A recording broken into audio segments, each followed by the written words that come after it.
Urban Legend 11, you know what it is. We here. What's better than one billionaire? Two.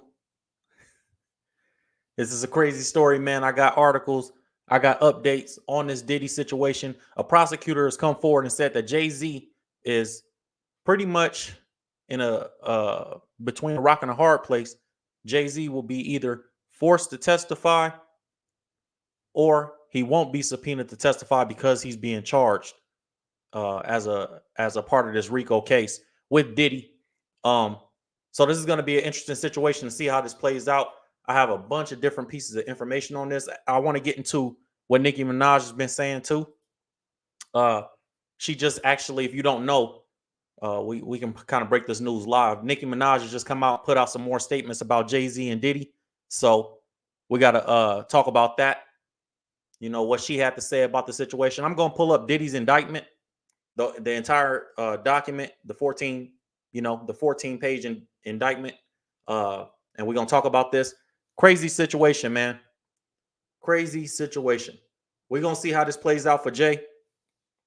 Uh, if you guys remember, early on this year, earlier this summer, 50 had just been going crazy, posting content and memes and different things about Diddy, making fun of him. He actually just sold his documentary. I think he just sold his Diddy documentary to Netflix. They said he's been working on it for 10 years.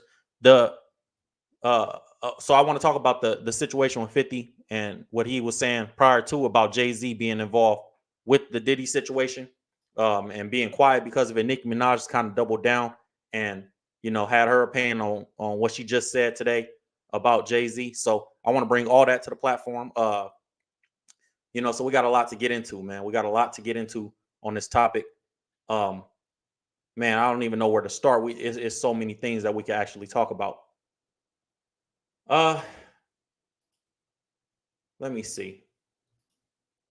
Well, I guess before we start, we'll start how we always start on the live stream. If you new here, thank you guys for everybody that's just subscribing. We just hit 100,000 subscribers on this channel. We have a couple other channels with 100,000 subscribers each. But we just hit 100,000 subscribers this morning on this channel. So thank you guys for subscribing. If you're new here, if you've been here and you guys know how we do, we keep on our live stream, we keep 50% of the likes of the people in the room. So if it's 100 people in the room, we got to have 50 likes, or I'll pause it and before we get back into the action. We always start our live streams with a prayer before you guys have the opportunity to come in here and be entertained by me. I like to pray for you guys, pray with you guys, and we have a community over here. So real quick, dear Heavenly Father, we come before you humbly, God, thanking you for the opportunity to sit with each other, fellowship, share information, God, that this information is not hidden. We have technology and we've been blessed with the ability to come on here and communicate with each other, God. We thank you for this opportunity. We thank you for everything that you've given us, the grace you've given us, God. We want to ask that you bless all the victims of these crimes that's been committed, God, things that we're going to talk about today. We ask that you bless the victims, the people that have been through things like this. We ask that you cover their minds, their hearts, their spirits, God, and let them know that you're with them. Dear Heavenly Father, we thank you once again that we're not who we used to be. We thank you for the progress you've made in our lives. I pray for everybody that's going through a hard time right now, God. I ask that you cover them. Let them know that it's temporary, God, and all things work together for the good of those who love the Lord and called according to his purpose, as you said in your word, God. We ask that you continue to bless us, continue to wake us up, and give us another opportunity, God, to get it right with you. In Jesus' name we pray. Amen. All right, man. Let's get to it, bro. Let's start with I want to start with the first article. There's a prosecutor going around, or there's a prosecutor that did a statement on this saying that Jay-Z is in a situation behind this whole thing. So I want to pull that article up. And then after that, I think we'll get into what Nicki Minaj said. And we'll keep going on from there. If you guys just coming in, hit the like button for me. It helps this information get out to as many people as possible. The like button is a great tool that we could use to make sure that this information doesn't get suppressed by the powers that be. As Andrew Tate would call them, the Matrix, or some people will call it the Illuminati and all this different stuff. So let's try to keep the likes to 50% of the people in the room. Let's start with this article right here. This is the article uh, about Diddy's situation. It says P. Diddy's rich and powerful friends, such as Jay-Z, could be forced to testify. That's what experts claim. That's the headline. And then they just kind of go into a synopsis and a summary of everything that Diddy has been charged with, what's going on with him, why it's going on with him. And, you know, I don't feel the need to reiterate all that. We already know what that is. I don't think we need to go back into the details of that yet. We're going to pull up his indictment, the 14-page indictment anyway. So this is what a prosecutor said. Let me see. Here we go. The article says, attending the U.S. Sun. The former prosecutor Niyama Ramani explained to the U.S. Sun how those in Diddy's circle could be affected by any trial on the horizon. This is the quote that the prosecutor gave. Jay-Z and other celebrities can be subpoenaed, but they will almost certainly assert their Fifth Amendment privilege against self-incrimination and refuse to testify. Now, this prosecutor is saying that Jay-Z and, you know, they named Kim Kardashian, Kanye West, Leonardo DiCaprio, Pharrell, Snoop Dogg. They named these people in the article. She said that he could, or that if they're subpoenaed, they're probably going to, you know, plead the fifth in order to avoid self-incrimination. Now, why that's important? Because if you didn't do anything wrong, why would you feel the need to worry about being incriminated? If you had nothing to do with nothing, if you legit, now there is a point, or there's a part of this where people don't want to testify against Diddy because of the business relationships that they've had with him. But in my opinion, you know, I think pleading the fifth publicly is going to look just as bad as anything else. The quote goes on to say, people who participated in the SEX acts should especially be afraid because they can also be charged with trafficking or prostitution, depending on whether they use threats or force against the victims. Now, this is saying that part of the quote is saying if you was involved, if you did anything at Diddy's parties, you could also be charged with trafficking because you're colluding with them. Now, I told you guys when we did the last live stream that in order for this whole thing to be a RICO, there has to be other people involved. It can't just be Diddy by himself. You know, for them to charge him with RICO, it means that there's a criminal organization.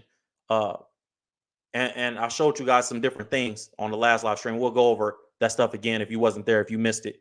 But, you know, in order for him to be charged with this stuff, it couldn't have been him by himself. And that's where the other celebrities, people behind the scenes, you guys seen, or if you haven't seen, I'll let you know, there's a bunch of CEOs in the music business and different businesses that have been stepping down. A bunch of executives have been stepping down within 24 hours of Diddy being arrested. So there's a lot of that going on right now. And so, you know, this prosecutor, let's get back to the article. This prosecutor is saying the same thing, that, you know, different people around Diddy that have been around him are liable. You know, they're in trouble too. And because it's a criminal organization, everybody is, you know, should be worried right now if you've been around Diddy. Now, this is the important part to note. This is an important part to note that I'm going to tell you guys right here. This goes back, this indictment goes back. It goes back to 2008. They've been building a case. The feds have been building a case on Diddy since 2008. I believe 2007 or 2008. So they can go all the way back to anything that anybody did since 2008. And that's where Jay-Z comes into play. Because if you did anything since 2008 with Diddy, then you can be charged too. And that's why all these celebrities and executives are terrified. Because it's not just like, oh, this had to happen last year. That's not the case. It could have happened at any point from 2008 when they started their investigation. The federal government started their investigation to now. So the feds have for Diddy, the feds have a statute of limitation. I believe it's 10 years from the time that the last crime was committed. So if the last time Diddy had a freak off party was 2018, they have till 2028 to charge him with it, to charge him with, you know, trafficking. If the last time he had, and because also you got to remember, because they just caught him in his house with all the guns and drugs and different things like that they recover from his homes. All that matters. So that goes back to the criminal organization part. That's why this prosecutor is saying that Jay-Z is probably going to have to testify if he's innocent. But if you don't hear anything from Jay-Z, then he's probably going to be charged too. That's what this prosecutor says. Now, that's only because, like I said, they can go back 10 years from the last crime that was committed, not 10 years from today, 10 years from the time that the last. So if Diddy just got arrested this week, they can go back to, or they can charge him from now till 2034. I believe it's 10 years with the federal government. That's the statute of limitations. So they're going all the way back to 2008, and they said that he had been doing trafficking up until 2018 for sure. And anybody else that was involved around, supported, if you slept with one of the prostitutes that he had at one of his parties, if you did anything like that, if you were involved at all since 2008, you could be charged in this. And that's where everybody, all these other celebrities come in. And that's what this prosecutor is saying about Jay-Z. Let me get back to the article. She said, the prosecutor speaking on this situation said, if Jay-Z is just a witness who didn't participate in the SEX acts, he may be subpoenaed to testify at trial. So if he didn't participate in nothing since 2008, he may just have to come testify at Diddy's trial. But she said, I don't think he will be subpoenaed if he was a participant. So the prosecutor says if Jay-Z was involved, if he slept with one of the prostitutes, if he was there doing something or anything like that, the prosecutor is let me get you out of here. Some people don't hold on. We got to get people out of here. If you a faithful subscriber, you've been here for a while, you know we ban people all the time. You don't get free speech on my platform. If you come in here saying anything crazy, you go. So she's saying that if he was just a witness and he didn't participate in the sex acts, then he's just gonna have to testify. She said, but I don't think he will be subpoenaed if he was a participant. He'll either be charged or not called to testify. So she said, if he was a participant, if Jay-Z was a participant in anything that Diddy had going on since 2008, at any point, it could be 2009, 2010, 2011, at any point between 2008 and now, if Jay-Z was involved in anything since the time that they started their investigation on Diddy, then he won't be called as a witness. He'll be charged or not called at all. She said, the prosecutor said, if you're a prosecutor, you don't want a witness who participated in criminal activity but are getting a pass. So she's saying if Jay-Z is involved, they're not going to want to call him as a witness because he participated in that you don't want to help criminals as a prosecutor. That's what this prosecutor speaking on this situation said. The article goes on to say Diddy and Jay-Z have been friends for many years. Their relationship goes back to the early 90s, blah, blah, blah. It would be a shocking twist if the article says it would be a shocking twist if any of Combs' rich and powerful friends participated in the acts and if he were to flip on them like Epstein did or just Ghislaine Maxwell should have done. It would be surprising because he's the most culpable and prosecutors aren't going to necessarily cut him a deal, especially when they have less culpable witnesses who will be able to offer that testimony. Wow. So basically they saying Diddy is at the top of the food chain and ain't nobody to snitch on for Diddy, which is crazy. I know people, listing a bunch of different people that they think is involved. This prosecutor said in this article, they listed actually these people. They listed Kim Kardashian, Kanye West, Leonardo DiCaprio, Pharrell, Snoop Dogg, and Jay-Z. That's who's listed in this article. So that's basically what they're saying, man. They're saying that, if we don't hear the article says as the general public, if we don't hear Jay-Z has been subpoenaed to testify, then we can assume, the prosecutor is saying, we can assume that Jay-Z is going to be either charged or not called to testify for some other reason that the feds have. but they are saying that Diddy is the top of the food chain and everybody else is less culpable. So Diddy don't have nobody to snitch on to get out of jail. They denied him. His bail package is crazy, and they denied it. I'm gonna pull his bail package up. Diddy offered $50 million to get out of jail today, and the judge denied it. But he also offered a bunch of different things as well, not just the $50 million. So I thought it was crazy that he's not even able to get out on a $50 million bail. Like putting up $50 million and them denying it says they feel you're that dangerous, which is crazy. I don't want to give my personal opinion on if I personally feel that Jay-Z is going to be charged. I'm just reading what the prosecutor says, what the articles say, because we'll see how this plays out. I like to come in with facts. I'm not really one of those guys that comes and reports how I feel or what I think too much. I may give my opinion based on experience, but I'm not trying to come in here and do all that. I'm going to pull Diddy's bail package up so you guys can see what he offered.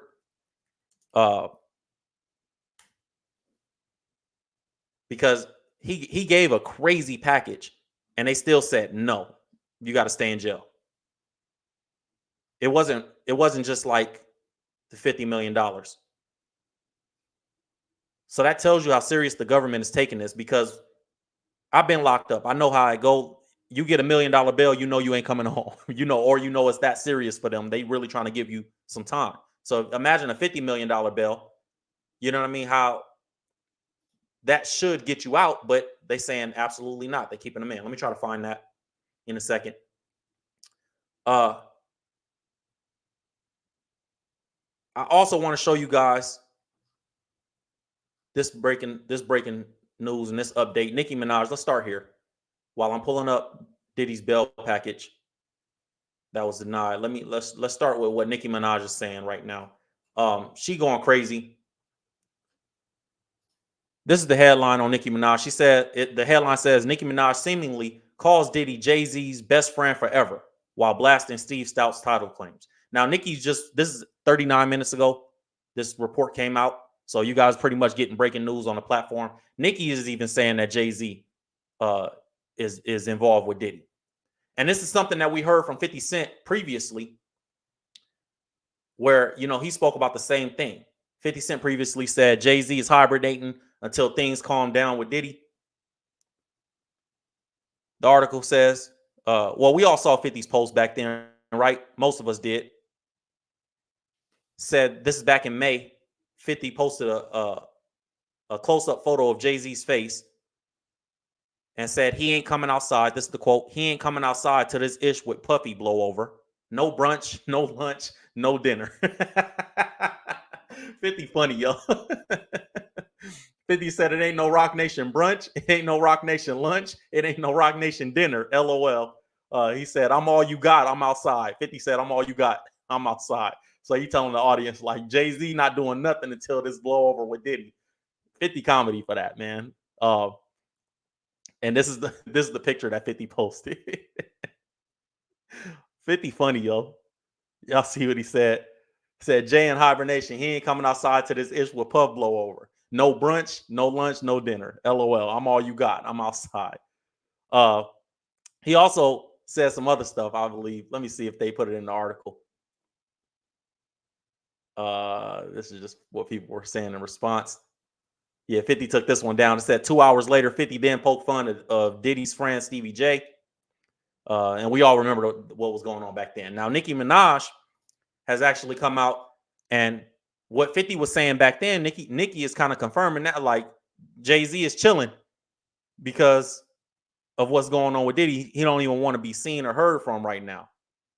Jay-Z famously has the lines, what's better than one billionaire? Two, especially when they from the same hue as you.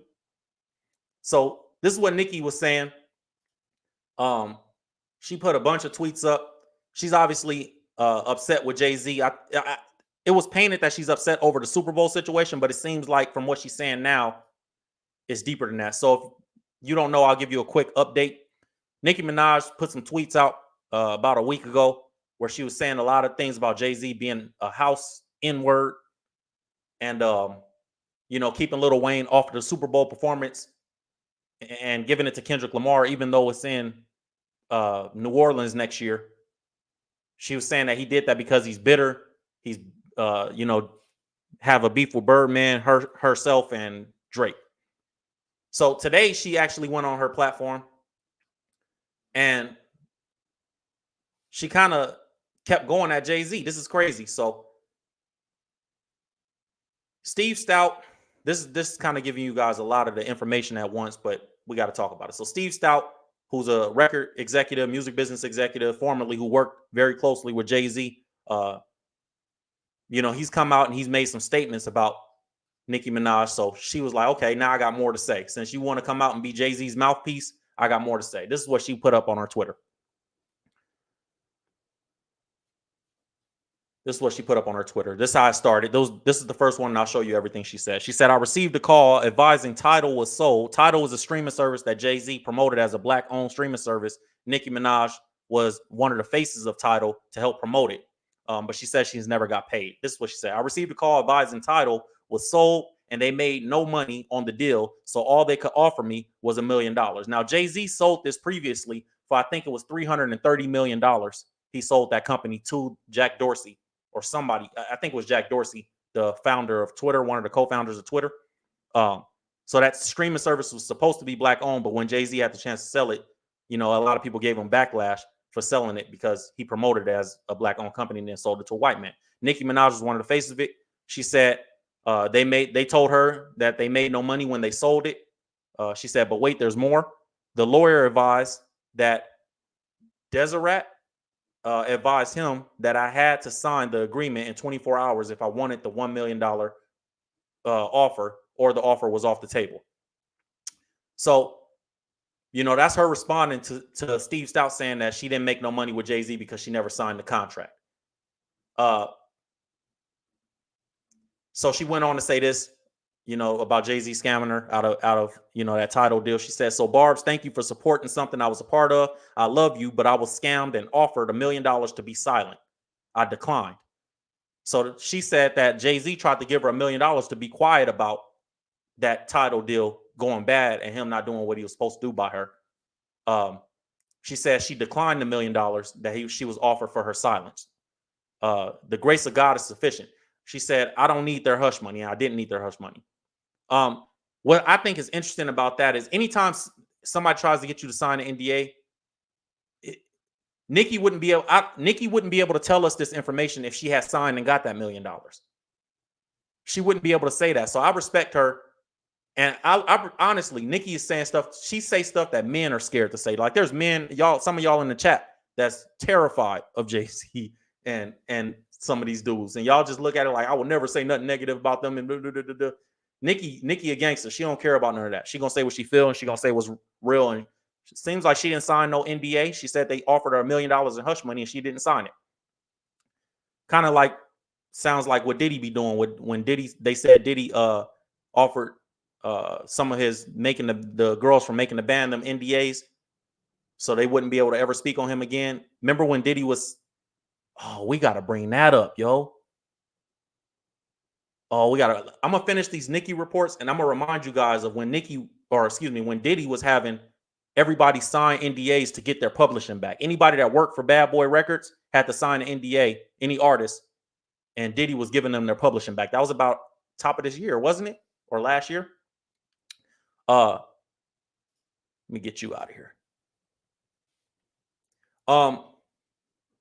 If you guys see somebody saying something stupid in the chat, let me know. We'll ban them real quick. We'll have the moderators ban them, and we'll get them out of here.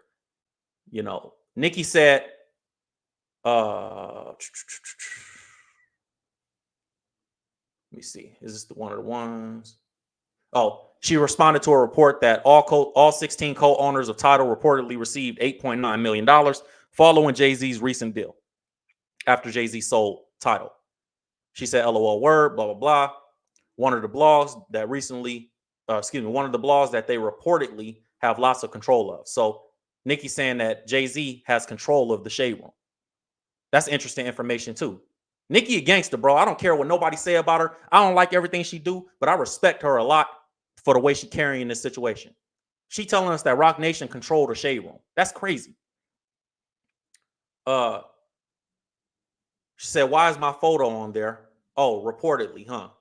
Say, y'all, I'm really laughing how people aren't really smart. Always believe they are outsmarting people. No, it's just we know karma spins. It really spins. So this is what she said about Jay. She said, every day a new man pushing 60 years old, or excuse me, this is about Steve Stout, this part. Every day a new man pushing 60 years of age is getting fingered in the bussy, then made to come on this internet and lie on me. God is in control. Bookmark this. I advise y'all never to mention my name again. She said, they got to keep the conversation on me. This is the part where this is about Jay-Z and Diddy.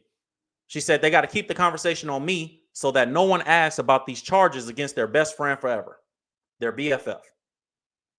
She said, so she's saying that Jay-Z is manipulating the media to keep the, conversation about her so he don't have to answer. That's what she's saying. She said, it seems the 30-year-old T here is far from stale.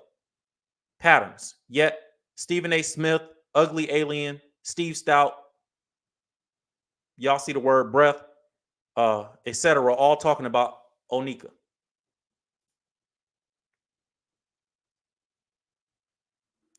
She said, the first time you catch me in a lie, delete all my music. Somebody said they wanted brunch and baby oil. Said they wanted brunch, a Rock Nation brunch and baby oil. Nicki said, she replied to that and said, worried about the tea of a 15-year-old child who was railroaded, but no comments on the tea and baby oil that's been going on for decades and as recent as months ago. So she's saying that this is what's going on with Diddy is as recent as months ago. Y'all talking about this, but y'all not talking about that. She said, if 15-year-olds need to be held accountable and told they can't ever move past their past, then what about the 30-year-old? Oh, this is crazy. She said, then what about the 30-year-olds who groomed and groomed? Now, that part is interesting, Nicki saying the 30-year-olds who groomed, because I believe Jay-Z was 30 years old when he got with 18-year-old Beyonce publicly. If I'm not mistaken, excuse me. Let me get some water. Make sure you guys got the likes up. Hit the like button if you're just coming in. I'm going to check the likes right now. Make sure we in pocket. Let's keep the likes at 50% of the people in the room. We got 2,800 people in the room right now. Let's try to have 1,400 likes. The more we hit the like button, the more this information gets out to more people. We're going to pull up the indictment next. And we're going to pull up Diddy's bail package next.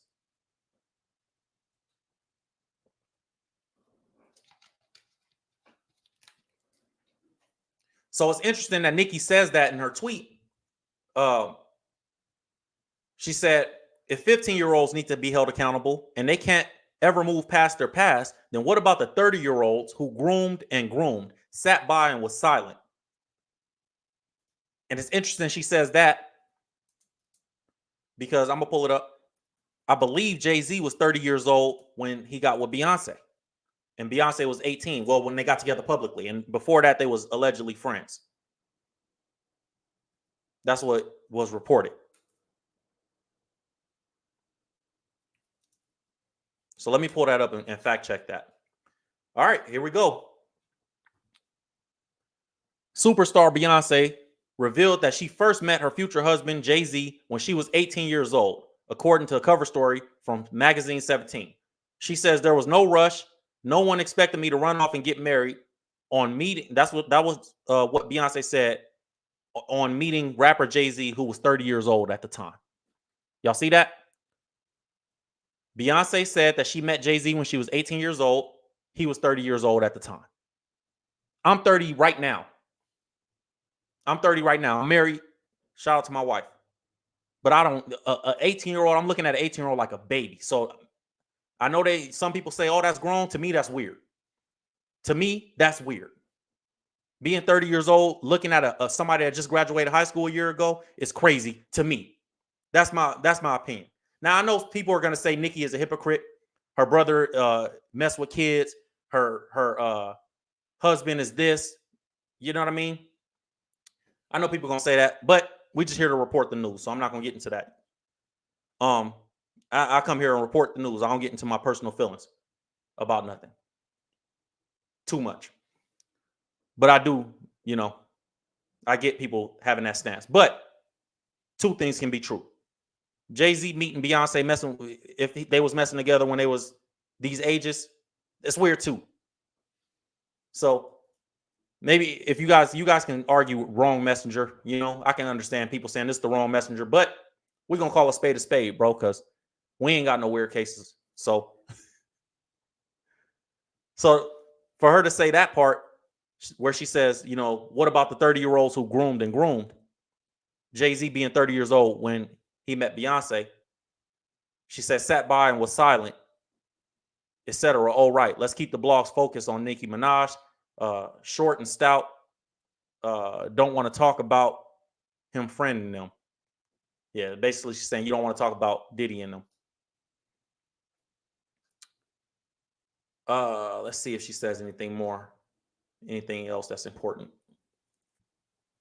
Now, this is interesting too, because if you guys remember, Nas previously has spoke about Jay-Z being involved in some weirdness with R. Kelly. If y'all remember that, let me see if I can find that. I'm sure I got that. Hold on. If y'all remember, Nas had said that he believed Jay-Z was involved with everything that R. Kelly had going on back in the day too. Watch me pull that up right now. Hold up. This is what Nas said. Listen to this. This is what Nas said about Jay-Z and R. Kelly back in the day.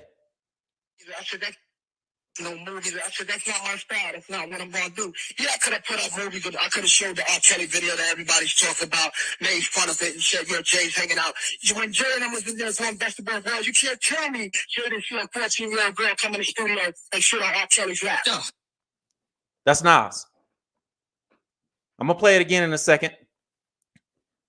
I'm going to check. Make sure we got our situation right. If you want me to read your comment on screen, we'll do it on the super chat. Send me a super chat. We'll put your comment on screen. We'll read it in the comments on the people that are watching this on the playback of the live stream. If you're watching this after we're done with live, if you're watching the playback, I'm only doing super thanks comments. I might approve maybe the first 15 or 20 comments, and after that is super thanks only. So you won't see a bunch of comments. If you want to have your comment on the post live stream and on the replay, then you got to do a super thanks. And if you want me to read your comment on the live screen, on screen, you gotta send a super chat. Let me make sure we're straight. Hit the like button if you're just coming in. We should be at 1,000 likes, over 1,000 likes right now. Hit the like button. We're gonna pause. I'm gonna come back. I'm gonna play what Nas said. We're gonna get into Diddy's indictment. We're gonna pull up the documents, and I'm gonna break it down, make it simple for you guys. Also, I'm gonna pull up Diddy's bail package. And we're gonna pull up all the new updates on what's going on right now. Suge Knight made some statements. We're gonna pull all that up. There's a story going around too about Diddy and Kim Porter. I want to talk a little bit about the Kim Porter thing because Albie Shore came out and made some statements about, you know, Diddy's son needs to get Kim Porter's body exhumed. I want to talk about that. So for right now, let's take a break. Get the likes up. If you in the chat, let them know. Get the likes up, and then we'll come back and we'll talk about it, man.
All right, I see the likes moving up. Let's keep them going. And let's get back into this, man. The like button is free. I appreciate you guys hitting it. I appreciate all the donations that's coming through. Let's get back into this. If you haven't hit the like button, just hit the like button for me, and we'll keep going. So I'm gonna play one more time. This is what Nas said about Jay. So Jay's been accused of this for a long time. You know what I mean? Jay's been accused of knowing something was going on behind the scenes. Nas said this about him, Jay-Z and R. Kelly. When Jay-Z and R. Kelly did the joint album and was on tour together, Nas said this. No movies. I said, that's not my style. That's not what I'm going to do. Yeah, I could have put up movies. I could have showed the R. Kelly video that everybody's talking about, made fun of it, and said, yo, Jay's hanging out. When Jay and I was in there on Basketball Girls, you can't tell me Jay didn't see a 14-year-old girl come in the studio and shit on R. Kelly's lap. You can't tell me, you don't tell me that working on that album that he ain't never seen a 14-year-old girl come in the vicinity? My belief is that anybody who's worked with him and been in his cipher has seen it go down. You've seen it go down. Yeah. So that's what Nas said. Nas said he believes you can't tell him that Jay-Z ain't see no 14-year-old girl sit on R. Kelly lap or have nothing to do with that. You know what I mean?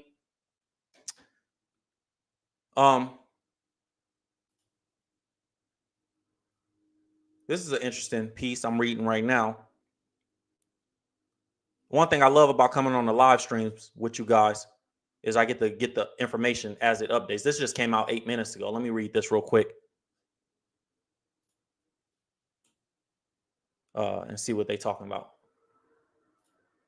Diddy is in a world of trouble. He ain't coming home. If he makes this out alive, that's a win. And sad to say, man, but that's the truth.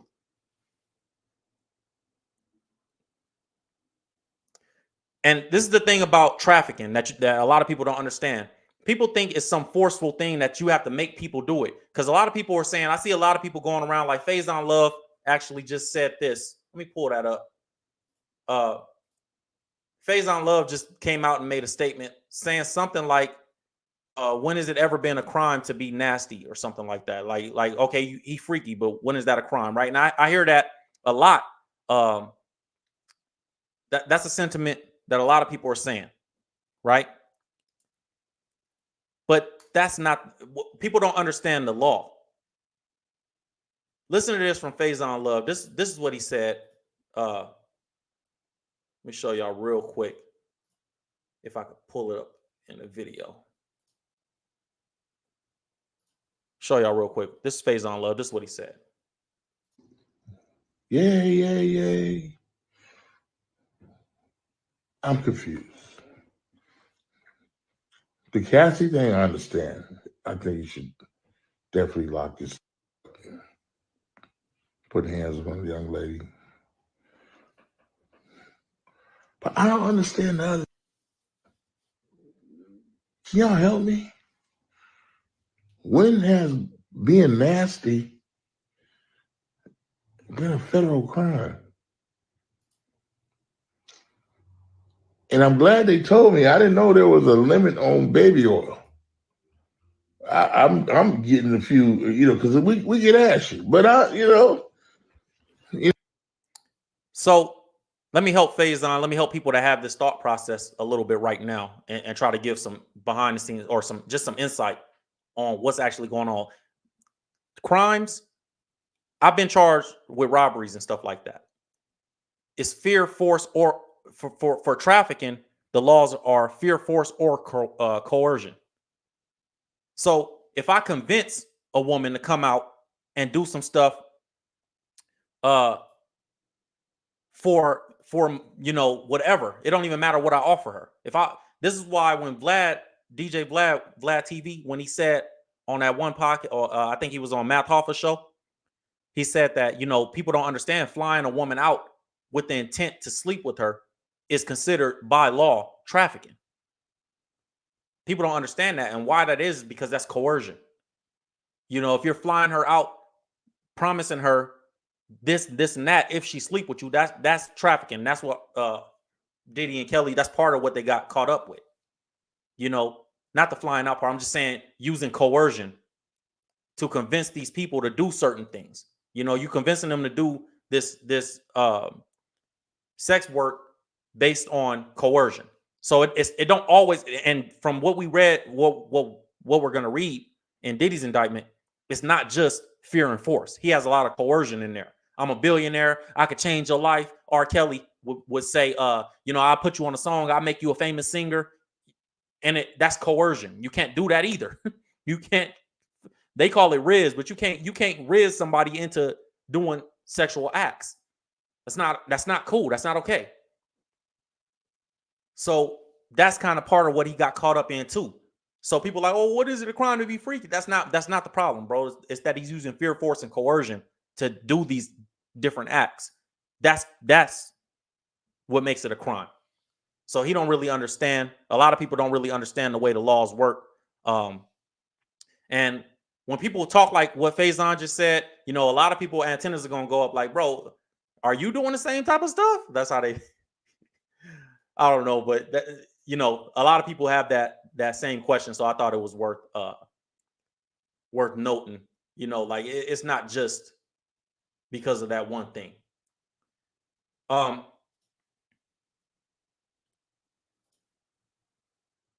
So hopefully that helps make more sense of that. Now I want to pull up Diddy's bail package. Said the judge rules that Sean Diddy Combs will remain in jail. Let me see. He was hit with these charges. Let me see. Where's these are stars. They have a list of stars who haven't spoken out against Diddy. J-Lo, Ashton Kutcher, Jay-Z, Naomi Campbell, Aubrey O'Day, who have they didn't have the list who have spoken out. Aubrey O'Day, people that work for Diddy and stuff like that. But I'm trying to find his. I just saw his bail package. Here it goes. Let me see if I can find. You know what? Stop sharing this. Hold on, give me a second. Let me find his bail package. Because what I read was he offered some crazy stuff, and it was just like, I've never heard of nothing like no type of even bail package being presented like this.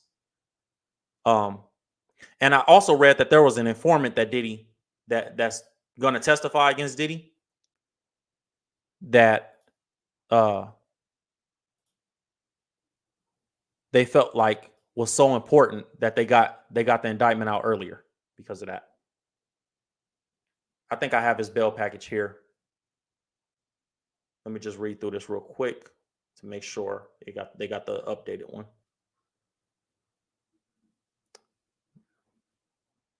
You know, there's a lot of fear that Diddy is gonna tamper with witness because I have the indictment already pulled up. In the indictment, they talked about a lot of arson, a lot of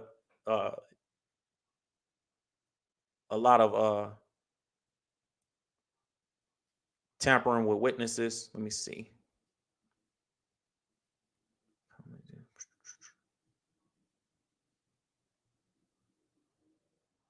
This is supposed to be the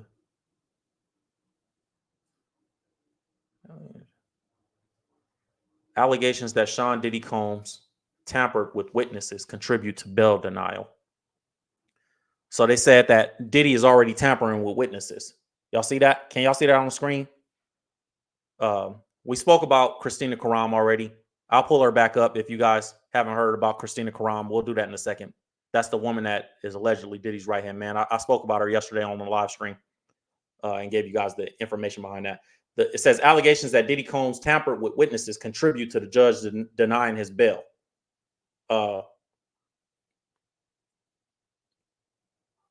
Dang. They say Diddy was sued for the ninth time this week in less than a year. So he got another lawsuit. Let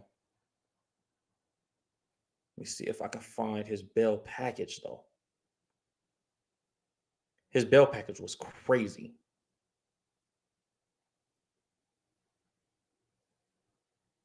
It says Combs reached out multiple times to at least 2 witnesses who received grand jury subpoenas this summer. So they saying Diddy already starting to tamper with witnesses, and that's why the judge denied his $50 million offer for bail. That's crazy. 2 witnesses. He already reached out to him. They said the witnesses who received subpoenas to testify against Combs have firsthand knowledge of Combs' behavior as charged in the indictment. And he already reaching out to him, talking to him, like, you're not supposed to do that, bro. He tripping. He is tripping. Now you got to sit in jail because you can't just leave stuff alone. Like, bro, he's tripping. But that's what happens when you think that you can bully people forever. You know, you always think like, man, I'll talk to them and they're gonna back up off that. Let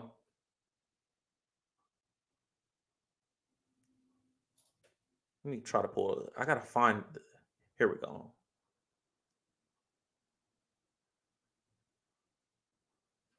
Let me see if we can find it. I want to find the terms of it.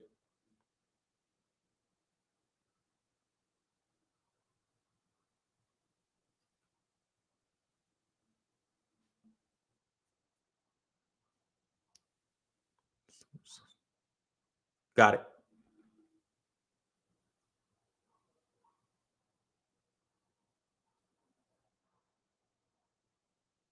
Jesus. The information on this is crazy, man.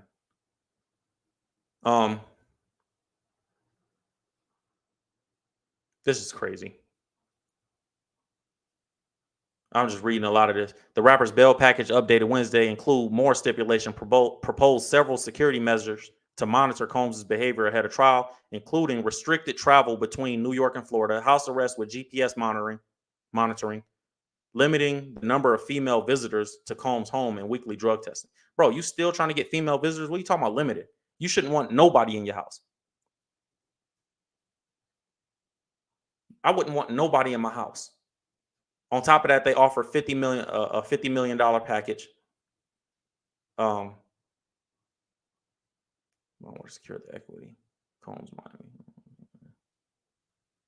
They said he paid off all his homes before Diddy paid off his houses before he got charged. But they probably anticipated that the feds was going to seize his assets and freeze his bank accounts. Because that's what the feds do.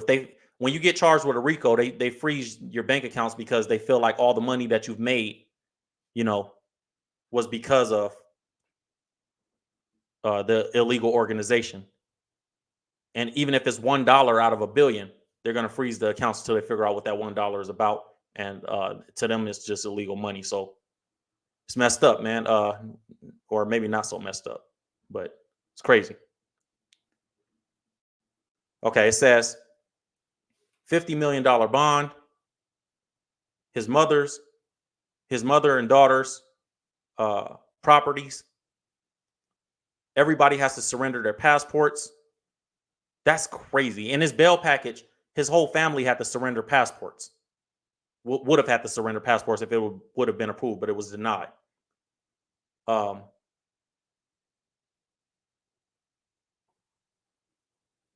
crazy. Let me move on from this. I want to get into the actual indictment and see what they're talking about. They found so much in this man's house. We knew it was crazy though when they sent that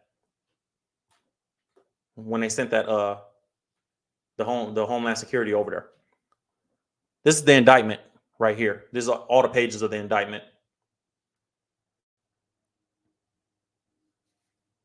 says for decades, the first paragraph of the overview for his. First of all, before I even get into that, bro, when you see your name at the top of these kind of papers, the United States of America versus Sean Combs, the entire country that other countries are scared of, in front of, you're going against them. For decades, Sean Combs, aka Diddy, abused, threatened, and coerced women and others around him to fulfill his sexual desires, protect his reputation, and conceal his conduct. So when people are that's the first part of it. When people are talking about Christina Karam, let me pull that up. If you guys don't know who that is, I'll show you.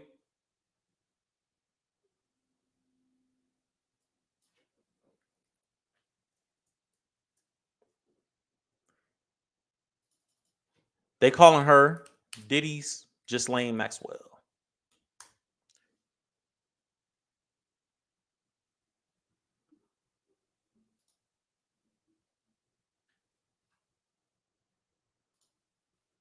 This is her. Hold on.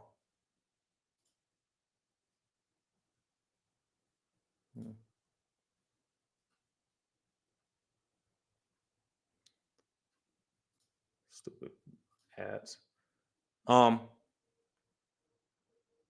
Where'd she go? I like to show everybody. If you complicit in these crimes, I don't want just the article. I want the stuff where we can see her face. Give me a second. Let me pull that up. We ain't just gonna show Diddy face and you was in there doing just as much as him, and we ain't gonna put you out there too. We're gonna put everybody out there. They say nobody's heard from this woman either since he's been arrested. The feds probably got her right now.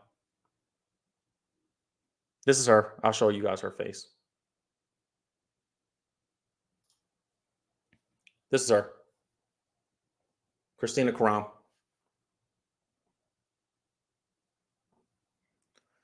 Article says Christina Karam could know more about Diddy's allegations than anyone else. They're calling her the Ghislaine Maxwell to his Jeffrey Epstein. They keep comparing this. The article even says that they keep comparing this whole case to Epstein. Said just like Epstein had Ghislaine Maxwell to help cover up his dirt, Diddy's chief of staff, Christina Karam, Jesus, with the ads, man. Diddy's chief of staff, Christina Karam, has been continuously named as a co-conspirator and even his manipulator in chief by the New York Post. The New York Post reporter, let's go to the New York Post. Meet Sean Diddy Combs' manipulator in chief, who was once compared to Maxwell. This is her. Can y'all see her? My screen not updating? Oh, my bad.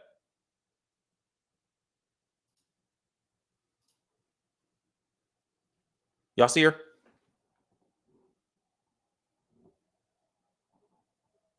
That's her.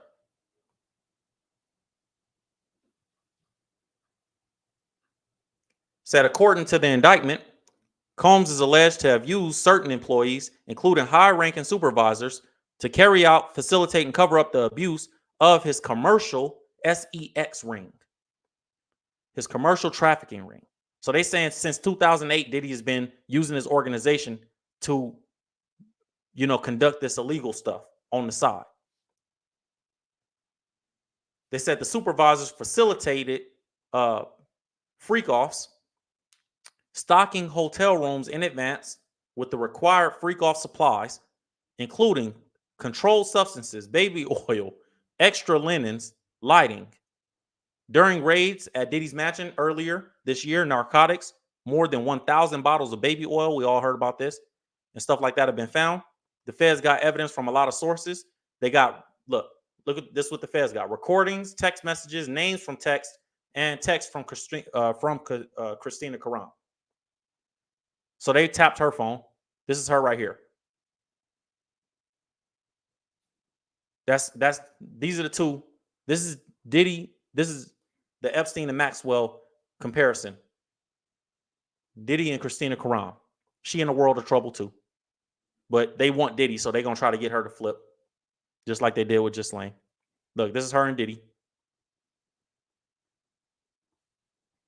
That's his partner in crime. They call her the manipulator in chief or whatever. Said Karam did not return the Post's request for a comment. Diddy said this about her: she's been my right hand for the last 8 years and has consistently proven to execute and get ish done. I don't function without her. Don't know how I function without her. Says she's 37 years old. She was actually mentioned in a lawsuit filed by Lil Rod against Diddy.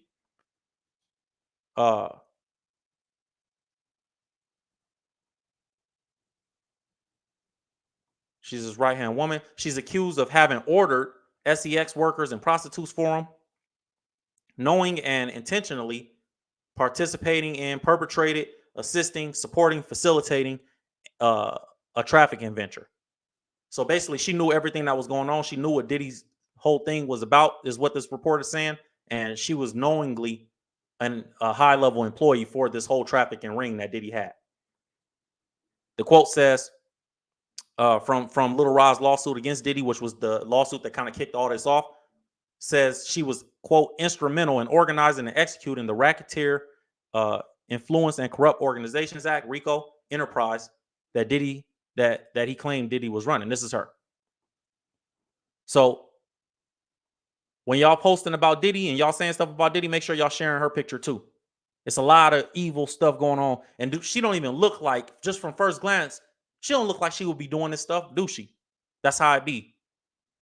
If you've been locked up and you walk by them tanks, if you was general population like I was at one point in my life before I got right with God, and you walk by them tanks and you see all the little child lovers and the dudes that you want to hurt, a lot of them dudes don't look like they them type of people either.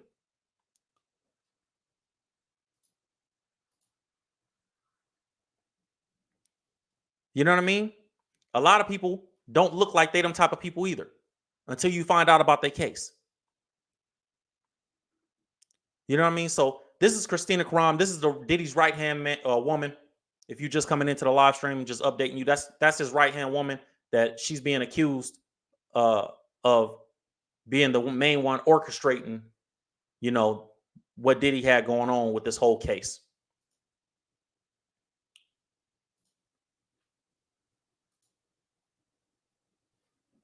Let me see what they talking about. This is his indictment papers. This is the paperwork. Says she was one of the relied on employees for this criminal enterprise. It says they created a criminal enterprise whose members and associates engaged in and attempted to engage in. That's a part that people don't understand. Attempting to engage in crime is no different than committing the crime itself legally. If you're trying to do crime, they looking at you like that's illegal too. You can go to jail for that too. Now, this is what they said. They either attempted to engage in or did engage in other crimes such as trafficking, forced labor, kidnapping, arson, bribery, and obstruction of justice, like tampering with witnesses. So they saying Diddy had all those things going on. He used Bad Boy Entertainment to do all this. Trafficking, forced labor, meaning you work for free, meaning you walk for a cheesecake. Yeah, you want to walk, you got to walk for a cheesecake. Forced labor. I'm just playing about the cheesecake. But y'all know what I'm talking about. Like forced labor, kidnapping, arson. This is his actual indictment documents. Bribery, obstruction of justice. So when the arson point is interesting because y'all remember when they were saying Kid Cudi, he blew up Kid Cudi's car for dating Cassie? Arson. Says Sean Combs, Diddy, operated his business headquartered at various times in Manhattan and LA under a variety of corporate entities, including Bad Boy. So they letting you know right now, that's saying simply that Bad Boy Entertainment is the corporation that he used to operate all these different crimes and stuff like that. You know what I mean? Just so in case people be like, well, you know, he was doing this, but it had to be with another business. It couldn't have been with his record label. It couldn't have been with Bad Boy. They saying since 2008 at least, when they started investigating him in 2008, he's been using Bad Boy Entertainment to commit these crimes. They said he used Bad Boy Entertainment, Combs Enterprise, and Combs Global to do all these different things. The reason it's important for the feds to mention all that for Diddy is because they got to be able to freeze his assets. So they want to be able to freeze everything. So they can't have one of his organizations not involved, even if It's not 100% true. We don't know. As far as like if all these organizations were instrumental in him having this criminal organization, it could be whatever. But if he employed Christina Karam and she had any influence on all three of these, then they're going to tie it all together. It could be something as small as that. They're just trying to tie it together so he can't move money to no other corporation. They could freeze the assets and accounts on all these different corporations instead of just Bad Boy Entertainment. So they're saying that he used all his businesses to facilitate these different things. And if you see right here in this stanza, they keep going on about all the businesses that he used. They said, among other things, record labels, a recording studio, an apparel line, an alcoholic spirits business. They talking about Ciroc and that, all that. A marketing agency, a television and media company, which is Revolt. So they saying he used Revolt, Sean John Clothing, his I think it's called Daddy House Studios. Is that Diddy Studios? Something like that. I don't know the name of his studio, but that's what they're saying in this. Okay. At all times relevant to this indictment, they said he engaged in a persistent pattern of abuse toward women and other individuals. This abuse was at times verbal, emotional, physical, and sexual. This is the indictment. As part of his pattern of abuse, Combs manipulated women to participate in highly orchestrated performances of sex with male commercial sex workers, male prostitutes. He was hiring male escorts, and they said he forced women or manipulated women to participate in performances with other workers. I don't know if Diddy was sitting in the chair across the room or what was going on, but they said that, that's what he did in this indictment.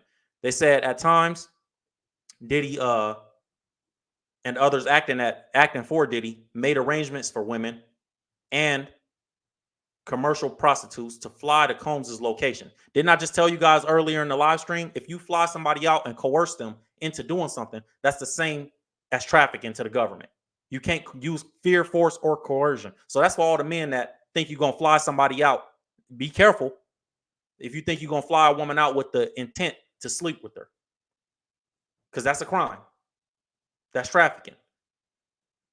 So when people back to the point of when, if you just joining, we brought up Faison Love, bringing up the point of, well, what's wrong with being nasty? What's wrong with having an orgy? Blah, blah, blah, blah, blah. Well, if you fly a woman out with the intent, or with the intent, or if you even fly a man out in Diddy case with the intent to perform sexual activity, that's a crime. That's what this indictment is saying.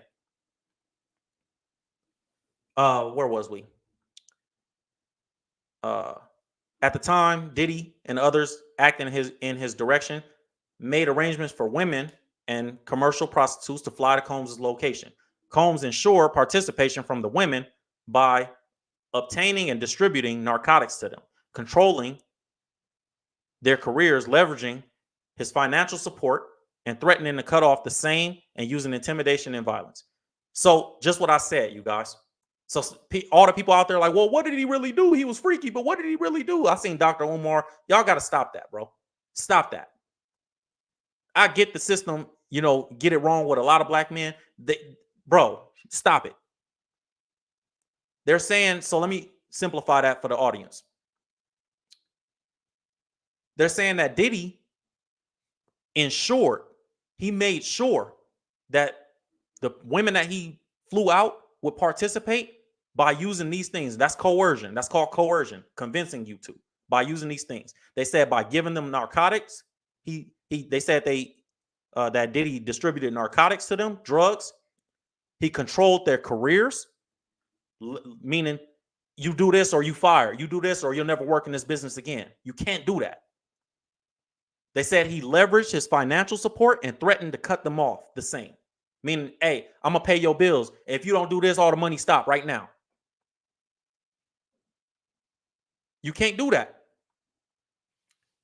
They said using intimidation and violence. That's the bullying part. Like, that's a little more rapey. That's a little, you know what I mean? That's the intimidation and violence is where it's like, okay, we know exactly what that is. Says physical abuse by Diddy was recurrent, meaning happening over and over again, and widely known. Everybody knew about it. On numerous occasions, from at least in or about 2009 and continuing for years, Combs assaulted women by, among other things, striking, punching, dragging, throwing objects, and kicking them. So they saying Cassie ain't the only woman that he was beating up. Rest in peace, Kim Porter. Rest in peace to Kim Porter. But the feds said that they got information. And mind you, the feds have like a 98% conviction rate, and they have a 90% conviction rate with people that take it to trial. Only 10% of people that go to trial with the feds actually win and beat the feds. So when they come to arrest you, they try to have an open and closed case. They don't even like to arrest anybody unless it's for sure we got them. And I told you guys when I reported on this 4 months ago, before the indictment came, I told y'all the indictment was coming because they're not going to invest the resources to raid his houses all at the same time. You know, the Miami, LA, and his New York one that wasn't reported. They're not going to invest resources to walk in those houses all at the same exact minute. That costs money unless they have 100% open and closed case. So they said they've been investigating them since 2008. They said on a different occasion, on numerous occasions, look right here in the indictment forms, it says on numerous occasions. Can you guys see that? On numerous occasions from at least in or about 2009 and continuing for years. This is the quote. Diddy assaulted women, striking, punching, dragging, throwing objects, and kicking them. These assaults were at times witnessed by others and included one instance at an LA hotel, Los Angeles hotel in 2016, which we all saw.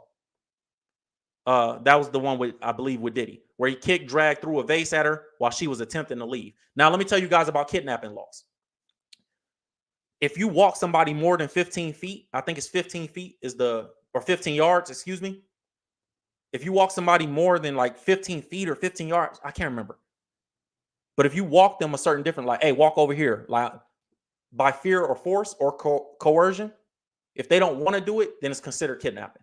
So when Cassie is trying to walk away from the elevator and you dragging her back to it, you just kidnapped her. I think it's 15 feet. It says a member of hotel security staff intervened. We all saw what happened with Cassie, right? That's in the indictment. Said Combs' violence was not limited to just these women. It also extended to his employees, witnesses to his abuse, and others. So they said if you worked for him or if you saw him do this to other people and different people that they have as well as that, you know, he was abusing them too. That's what the feds say. Says Diddy used the businesses, including certain employees, to carry out, facilitate, and cover up his abuse and commercial sex. Those employees, including security staff, household staff, personal assistants. Dang, man, this indictment is crazy. Like I told you guys, I'm gonna keep saying it. A RICO is an organization law. That means you have multiple people, a bunch of people in an organization that's going down. You ever heard 20-man indictment? Shout out to 50 Cent. 50 said, 20-man indictment. My lawyer gotta fight this. So these are all the people that they said he was using. Security, his security staff, his household staff, personal assistants, high-ranking supervisors, and other close associates acted as Diddy's intermediaries, and their conduct was facilitated and assisted by Diddy's control of the business. Crazy. Let me take a little water break. Make sure you're hitting the like button if you're just coming in. If you don't know what's going on, watch the replay. We've been here for about an hour, a little over an hour, so I don't want to have to go back for everybody that's been here since the beginning. But if you just coming in, go back, watch the replay. You'll see all the updates. If you're asking about the Jay-Z situation, go back. We started with that, and then now we're breaking down the indictment.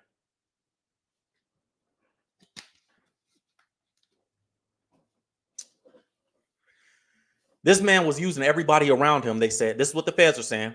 They're using everybody around him. And if that's true, then he has a lot of people lined up to snitch around. They lined up around the corner to snitch on him. They're not about to play, bro. People ain't going to jail for Diddy. So all the staff that he had, and y'all see all the executives, we're going to pull that up too in a second. Let me keep with this indictment. There's a lot of CEOs that stepped down in the music business 24 hours after Diddy was indicted. Crazy. Let's keep going with this indictment. This is where it gets interesting to me. Right here. It says from at least in or about 2008 to the filing of this indictment. Let me restart this. From at least in or about 2008 through on or about the date of the filing of this indictment. So basically from 2008 to the day that they filed this indictment to arrest him.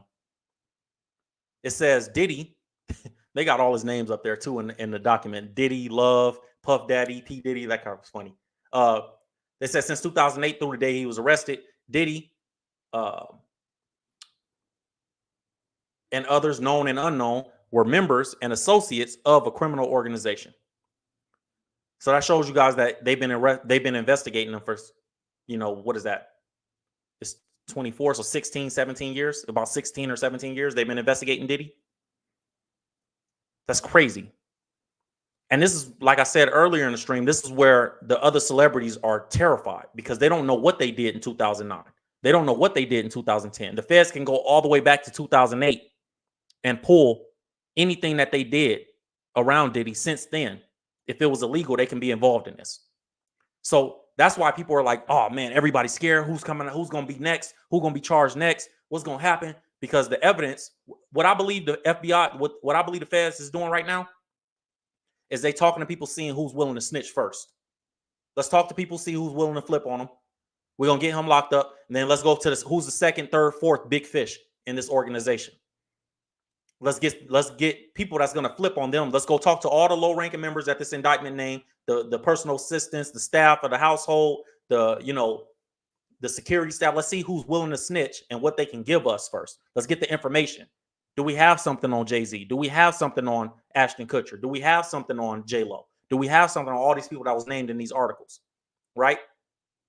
Do we have something on them? Did these people see anything? Were they involved? And if so, let's go get all these big names, get them off the street. But let's put the evidence together first. So we're not going to hear about the witnesses. Diddy going to be in jail for probably 2-3 years before we hear about how this case moving forward. They're not going to let him out. He offered $50 million and they still like, nah. Right now, they say he's on off yourself watch. Ooh, I can't even say the words. It's all right. You know what I mean? Because YouTube will take the video down. I don't want to say, I already been saying a lot of sex and a lot of different words that buzzwords YouTube don't like. But, it's a lot of stuff going on. So let's go back to this indictment real quick. Where was we? Diddy and others known and unknown were members and associates of the criminal organization called Combs. They call it Combs Enterprise, his criminal organization. That's crazy, man. Everything that his housing company, a housing company is a company that owns a lot of other companies. When you think a housing company, you think smaller companies. Think the NBA, the National Basketball Association, the Lakers, the Clippers, the Celtics, the Knicks. All those are smaller organizations under the housing company of the NBA. Let's just think of it like that. So Combs Enterprises is the NBA, but Bad Boys Entertainment is the Lakers. They say the criminal organization was Combs Enterprises, and everything under that, they assuming crimes were committed through that, right? Members and associates of the Combs Enterprise engaged in and attempted to engage in trafficking, forced labor, interstate transportation for the purposes of prostitution. Didn't I just tell you guys? If you fly a woman out, you cannot, young men, men that don't know, if you fly a woman out with the intent to sleep with her, that can be considered trafficking by the government. That can be considered trafficking, and that's a federal crime because you're coming from out of state. Federal crimes, once you cross state lines, it's a federal crime. It's not a state crime. So now the feds coming to get you. So you got to be careful. You know what I mean? You got to be careful, man. So they saying even flying, and the reason it's a crime is because you're using coercion, convincing them to fly out so you can get something that you want from them. And if it's sexual, then you're gonna have that problem. It says members and associates of the enterprise of Combs' enterprise engaged in or attempted to engage in trafficking, forced labor, interstate transportation for the purposes of prostitution, coercion, and enticement to engage in prostitution. See, didn't I just say that? Coercion and enticement. I convinced you, or I got you excited about you gonna get something if you do it. That's enticement. Coercion is trying to convince you to engage in prostitution, narcotics offenses, kidnapping, arson, bribery, and obstruction of justice. Combs Enterprise, including its leadership, its members, and its associates. French Montana, we looking for you. MGK, we looking for everybody that's over there. All the executives, they looking for you.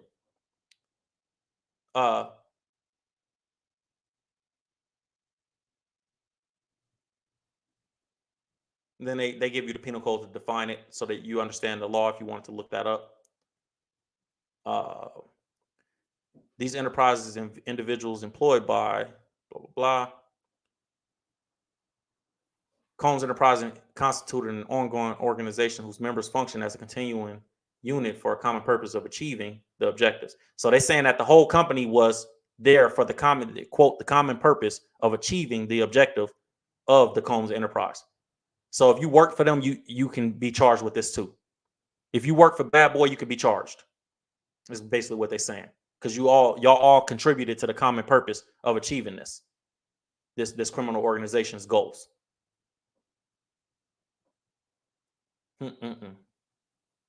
It says in line number 9, at all times relevant to this indictment, Sean Diddy Combs, Puff Daddy, P. Diddy, all that, the defendant, was the leader of Combs Enterprises. So he's the top of the top. They letting you know ain't nobody above Diddy. That's what the indictment is saying. There's nobody above Diddy. Diddy is the guy that we know did this, and this is just what it is.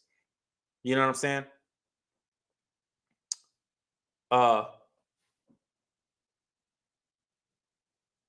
The defendant and others known, unknown, participated in unlawful and other activities related to the conduct of Combs Enterprise affairs. These individuals included certain Combs business employees, such as members of Combs security staff. We've seen that. The purpose. Okay, this says the purposes of Combs Enterprises included the following. And then they tell you what Diddy's thing was supposed to be. Operating a global business in the media, entertainment, lifestyle industries, etc. We know what Diddy was supposed to be doing.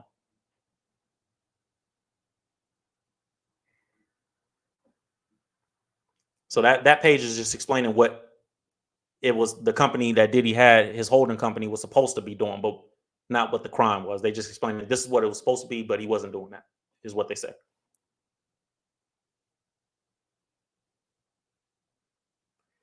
Combs. Okay, now they talking about the things that were illegal. It says the enterprise, his company, and everybody involved with it that had power over there. I'm paraphrasing just to make it simple for you guys.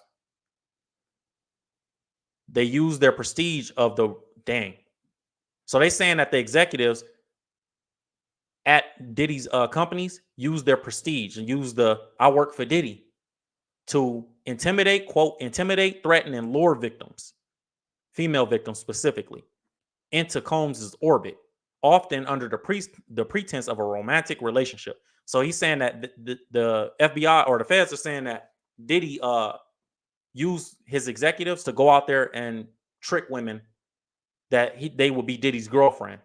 They would love that Diddy would love them. Diddy wanted to be with them to get them into these freak offs.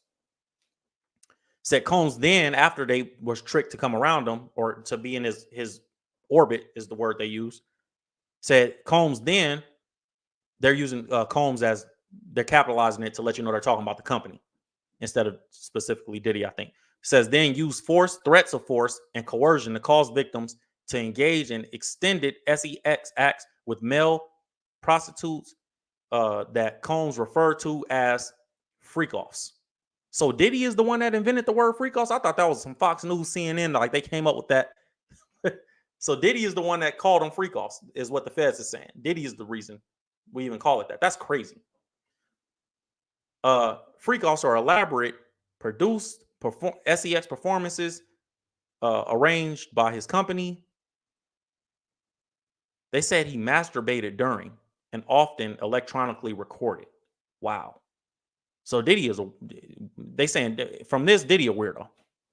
They say he wasn't even really he was just watching and masturbating and recording like a weirdo.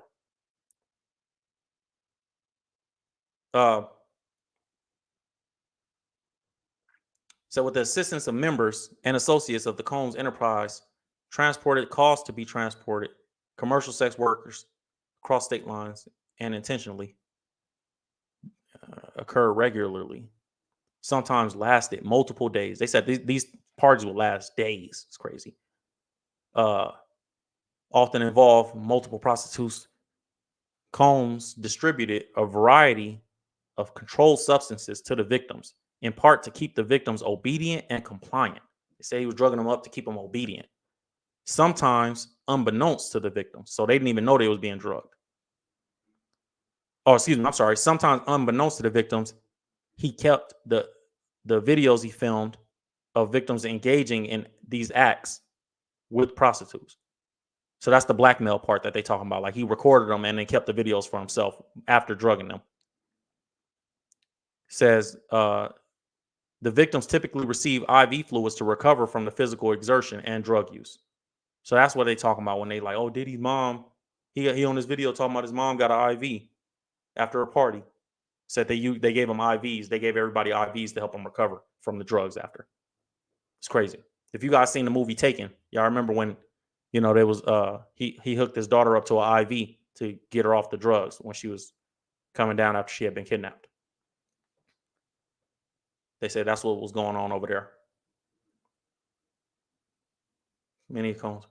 They said that the staff that he had, all his staff in his businesses, were booking hotel rooms, stocking hotel rooms, cleaning the hotel rooms after, trying to mitigate the damage of the rooms, arranging for travel for the victims, the prostitutes travel too, resupplying Combs with the requested supplies, delivering large sums of cash to pay the prostitutes, scheduling the delivery of IVs.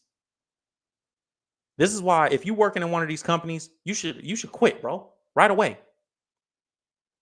You know what I mean? Once they ask you to do some weird stuff, quit. But a lot of people don't because they're like, well, I'm working for Diddy. I ain't never going to get a chance like this again.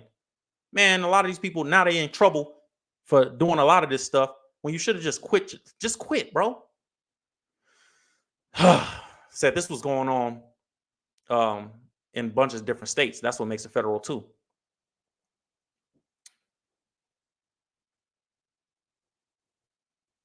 They said he maintained control over his victims through physical violence, promises of career opportunities, granting and threatening to withhold financial support by coercive means, meaning trying to convince them, including tracking their whereabouts.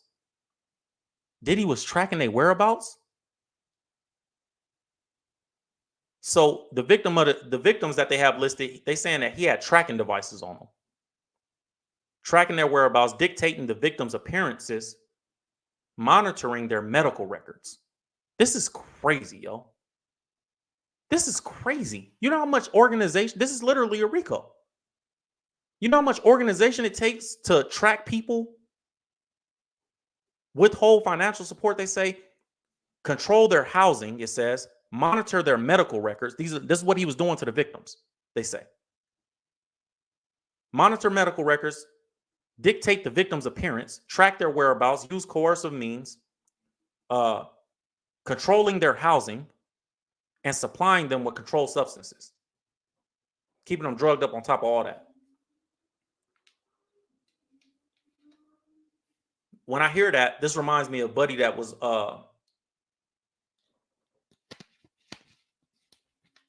they was calling him crazy, but he was trying to expose everything. He said Rick Ross and DJ Khaled was involved with Diddy too. They had him interview him with the police, and the police was just I think they said that Buddy ended up taking his own life. God rest his soul if that's true. But that was a crazy thing. A lot of this stuff is crazy. It says during and separate from freak offs, Combs, among other things, hit, kicked through objects, and dragged victims at times by their hair. These assaults often resulted in injuries that took days or weeks to heal. Combs, you know how arrogant this dude probably had become over the last 3 decades. Victims believed they could not refuse Combs's demands without risking their financial job or their financial or job security, or without repercussions in a physical form of violence and abuse.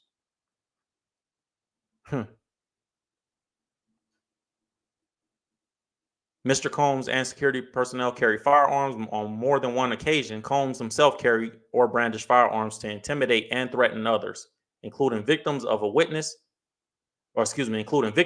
and witnesses to his abuse. So he threatened witnesses, he threatened victims with firearms, they say. Law enforcement in LA seized firearms and ammunition, including 3 AR-15s with scratched out serial numbers, as well as a drum magazine from his home. Crazy. Members and associates of Combs control a victim regarding financial payment. Members and associates of Combs Enterprises enabled his control over victims by following his directions regarding financial payments to victims. So he paid off victims, advancing or suppressing the victim's career opportunities. So he was gatekeeping. Like, all right, they did what they were supposed to do. All right, give them that career opportunity. Oh, they didn't? Nah, we ain't giving them no opportunities. They blackballed. And acquiring controlled substances, using this to keep the victims compliant.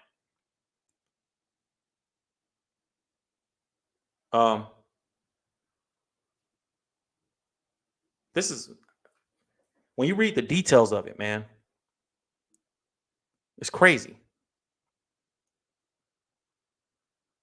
Said these occasions included instances in which a victim was required to remain in hiding, sometimes for several days at a time, to recover from injuries inflicted by Combs without being publicly observed. So he didn't want nobody seeing this person.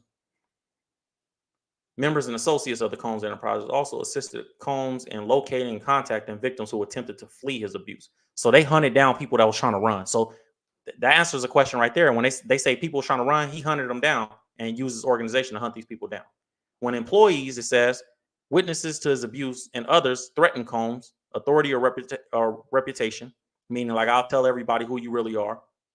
The enterprise engaged in acts of violence, threats of violence, financial and reputational harm, and verbal abuse. These acts of violence include kidnapping and arson. So he had people kidnapped. He had people's property burned down. Crazy.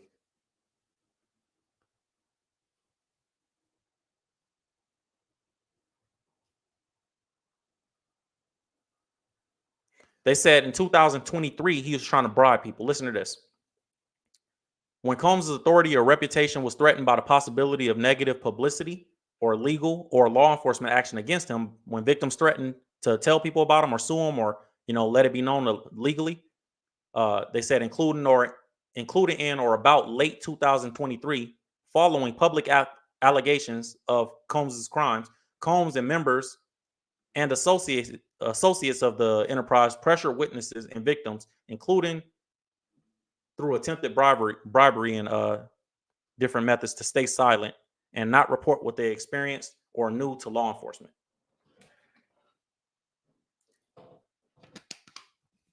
Said on phone calls, Combs and other members and associates of the enterprise, among other things, provided these victims and witnesses with a false narrative of events in an effort to conceal Combs' crimes. Combs caused these calls to be recorded on at least 2 occasions. They just give a breakdown of what racketeering is.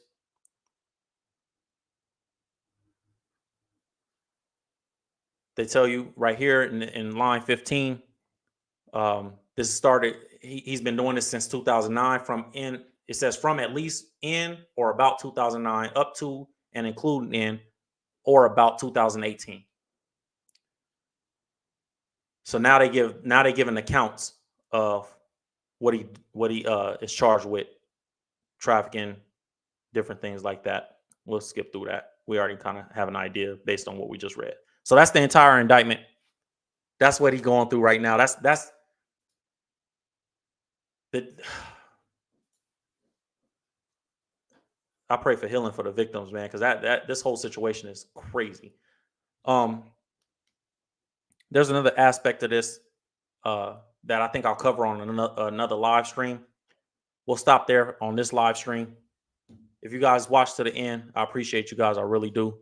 Let me see some of these super chats real quick. Jay-Z was messing with Foxy Brown when she was 15. He also allegedly got in his feelings because Aaliyah loved Dame instead of him. I've heard these stories before. I don't have nothing to confirm or deny. No facts to confirm or deny. So we'll say allegedly on this, but I have heard these stories consistently that Jay-Z was messing with Foxy Brown. He addressed it on the song too. He said, "I never stuck my cock in the Fox's box, but damn if I ain't open Pandora's box." And then I did hear Dame Dash say the thing about Aaliyah, you know, saying that you know, Dame said he was in love with Aaliyah and Jay dated her or something like that. I did hear that. Said, "What a Will Love from LA. I've been saying they was gonna use coercion as a basis to lock him up as well. Now you just confirmed it. Good work. Keep going." Yeah, salute, bro. I appreciate you. Yeah, that is true. That's how they do, man. They use coercion. If you do anything by fear, force, or coercion, convincing somebody, it's over with. Before I even get off the live, actually, I was gonna hop off, but let's see what else they got.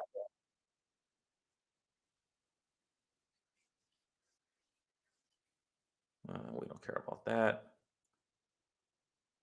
Oh, the CEO stepping down. That's right. We didn't talk about that. A lot of CEOs stepped down after Diddy was charged within 24 hours. Um, a lot of people were stepping down. Let me see if I can get a full list. Let me see. I'll share this tab. Says CEOs quitting at a record pace. Here are some of the latest. This is from yesterday, our article from yesterday. So there may be more today. Kevin Lyles from 300 Entertainment. That's a record label. And they say in the article he's been a defender of Sean Diddy Combs, and some inside the company say Lyles' exit could be direct result of Diddy being indicted. Laxman Narasimhan, the CEO of Starbucks, an executive at Starbucks, said he stepped down.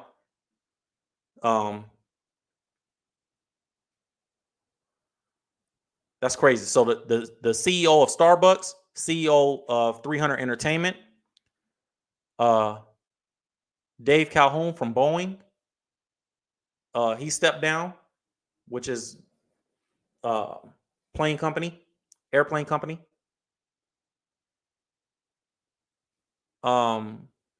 He resigned and he stepped down. Bob Bakish, Paramount Global. Paramount is an entertainment company. He stepped down. Steven Scher, is that how you say that? Steven Scher. He is an executive at Hertz, the company Hertz. That's a car company. He stepped down. John Donahue, the CEO of Nike, he stepped down. Kaz Kobayashi, CEO of Warner Music in Japan, another music company, he stepped down. Randy Goodman, CEO of Sony Music, stepped down. Matteo Fantaciotti, I think that's how you say that. He's from an Italian liquor company. He was CEO of an Italian liquor company, and this is an interesting one. He was only CEO for 5 months, and he just quit. He quit after being a CEO for 5 months. So all these people are stepping down within either the last 24 hours or since this stuff started happening with Diddy. Crazy. It's crazy what's going on out here, man. So I know the crazy thing is a lot of people don't want to accept that their heroes are on this, bro. Like this is this is what's really going on behind the scenes, and some people still don't want to accept it. Like you still hear these celebrities coming out like, well, what's illegal about, you know, doing this, and what's illegal about having baby oil? Like, bro, y'all still don't want to accept it. And then even fans, like some people is out there like, no, don't tie Jay-Z into this. Bro, we're gonna report what comes out. If the articles say Jay-Z is involved, we're gonna tell y'all the articles say Jay-Z involved. Oh, well, don't say it about this person. No, why? If they involved, they involved, bro. I don't care who. The Bible says God is no respecter of person, and I think that's the biggest lesson to take from all this. God is no respecter of person. You ain't above nothing. It don't matter what position in life you got. We don't worship these. These are human beings. These are people.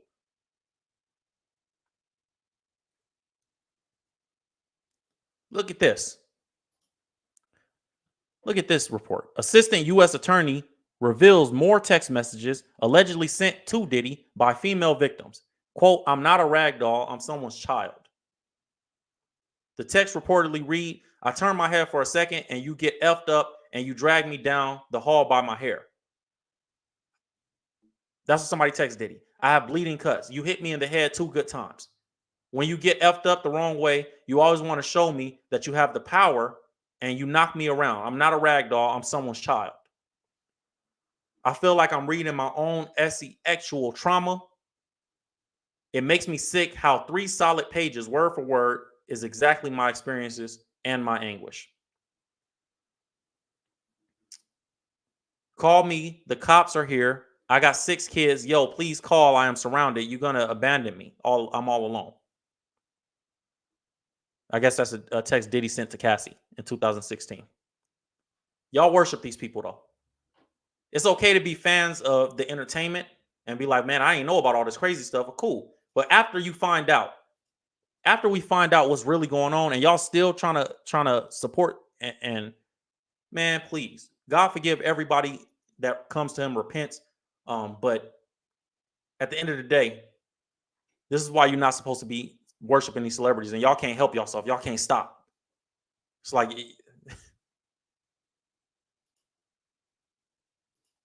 crazy, man.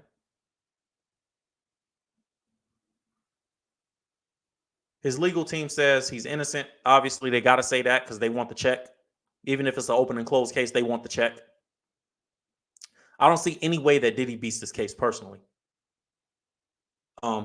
I don't know how. I can't see a way that Diddy could beat this case. But you know, he gonna have his day in court, and we're gonna see. All we here to do is read the facts and report what's actually being said, what's going on. Everything else, it really don't even matter, honestly. We ain't got no control over nothing. We just watching it unfold like everybody else, man. Make sure we ain't got no other updates on this situation. I don't want to get off stream and then we find out something new. So let me just quickly go through it. I know the Kim Porter thing is, some people want me to talk about the Kim Porter thing. I think that deserves its own live stream because I got to look into it more. I want to get more details. They said Cassie is come out, or she's been outside in New York City after Diddy's been arrested. Good for her. I seen this earlier. I seen this where they say, you know, Cassie is now running around outside. She's comfortable, look like she's smiling. She outside, you know, leave her alone, in my opinion. Even if she, you know, some people feel like she had a lot to do with some of the stuff that Diddy got going on, as far as like some people feel like she was helping. But until we see an indictment and paperwork, man, let's stay focused on the big fish. You know, ain't nobody to tell on, so he in a world of trouble. So for everybody like, oh, he gonna snitch on somebody and be out, ain't nobody to tell on. We just read the indictment and they say, you know, he the top of the top. Let's listen to what Shine had to say about this situation. Shine is somebody that took the fall for Diddy for a shooting. He says he took the fall for Diddy for a shooting in 1996, where a woman was shot in the face. And the woman said that Diddy did it, and she saw Diddy do it. Shine said that Diddy ruined his life by making him take that case when he wasn't guilty. Year-old kid just wanting to do nothing other than make my mother proud and make Belize proud and do what all of us want to do, be recognized for our talent and take over the world. I was defending him, and he turned around and called witnesses to testify against me. And he contributed. He pretty much sent me to prison. Wow. So that is the context by which you must always describe that relationship. Yes, I forgave, I moved on, but let us not pretend as if I was in Miami for Thanksgiving and Christmas. Well, I saw and you that spent a birthday with him once. I saw a birthday I cake. went again to do a charity event for impoverished youth in London. So let us not lose. When I was Let me get to the second part of this. attempting to bring the investment to Belize and to bring the contributions to education to Belize, but don't distort it as if, he and I were bombale. This is someone that destroyed my life, but do I take any joy or any satisfaction with what he is going through? Absolutely not. I am different than maybe other people. No one needs to fail for me to succeed. No one needs to suffer for me. In your at the height of your professional relationship, or thereafter through the reconciliation, when he was an instrumental part of promoting you through Revolt Media, were you aware of these freak off events? Freak off. And were you aware of them? Did you have any participation in them? Oh my goodness. Were you aware of these freak off? Did you have any participation?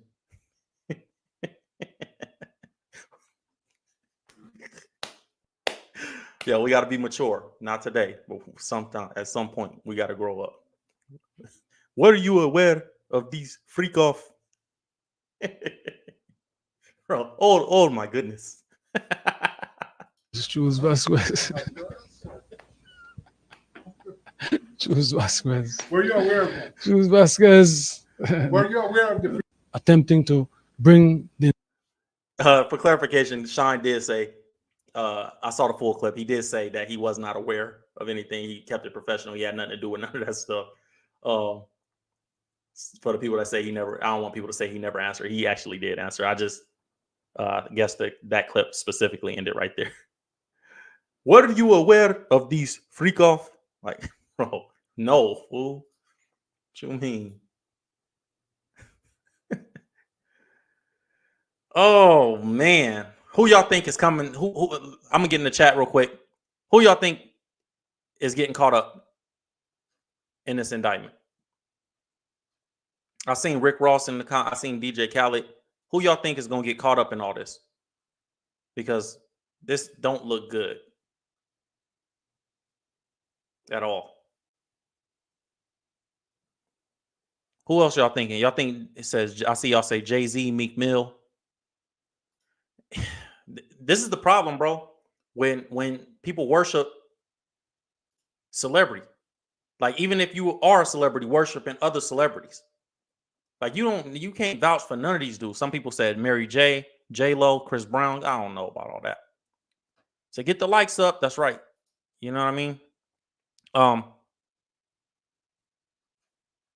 It's crazy. I'm wondering who's gonna come out in this indictment, and we're gonna find out as time goes by.